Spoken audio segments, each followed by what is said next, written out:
Almost every body system is affected by high blood pressure, and cardiovascular disease is one of the main killer in all populations. So reduction of blood pressure is one of the most critical things in healthcare. Monitoring blood pressure, that's one of the critical elements. My name is Tyler. I'll be getting you enrolled into the SMBP program. With the self-measure blood pressure program, the person will have a smartphone, which most people do. We give them a blood pressure cuff and synchronize that cuff with their smartphone. And then the person can go home and check their blood pressure after they leave the office visit. They can check the blood pressure multiple times per day or even just multiple times per week, and we can get a lot more data points regarding their blood pressure and what their blood pressure actually may be.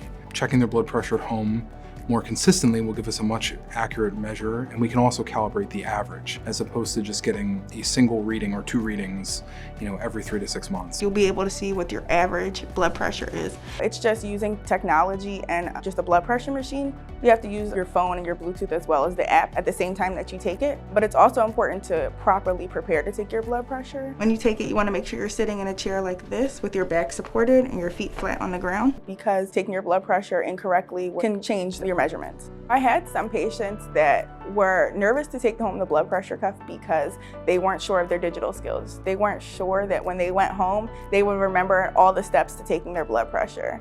To help patients feel more comfortable with this, I would remind patients, you have my number. I'll reach out to you in 2 days. You can reach out to me before that, but I'll be reaching out just to make sure you're taking your blood pressure, just to let them know that I'm here to support them, and if they need anything, I'm here.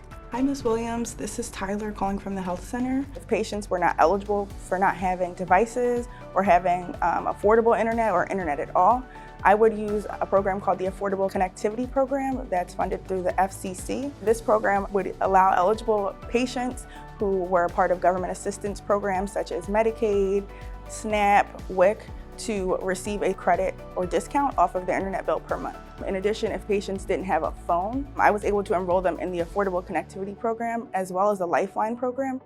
Combining these benefits, I was able to help patients receive free phones with unlimited data so they could participate into the program. Hi, I'm Mr. Norman. So now I could create a follow-up visit with that patient. I usually make it in 2 to 3 weeks, and we discuss their blood pressure, and I do that in conjunction with all those readings that we've collected.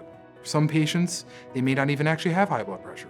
It could be that they may have elevations when they come in, and then as we can see when they're at home, they have excellent control. Other patients, they may actually indeed have high blood pressure, and in addition to working on their lifestyle, they may need additional medications too.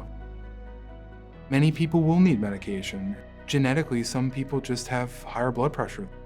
Even if you maintain a healthy weight, you eat a perfect diet, your blood pressure still may be elevated, and by lowering that, we essentially reduce your risk of all-cause mortality.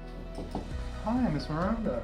Adding medication is a critical component to controlling blood pressure.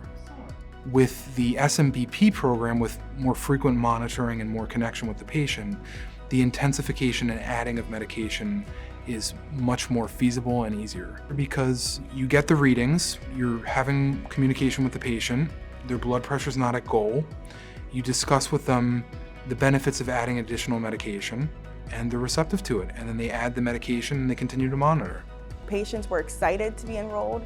They were excited to take charge of their health and be able to see what their blood pressure looks like, and to have a better relationship with their provider and to know that their provider cares and is looking out for them. It's incredible. I can connect with patients and help them lower their blood pressure.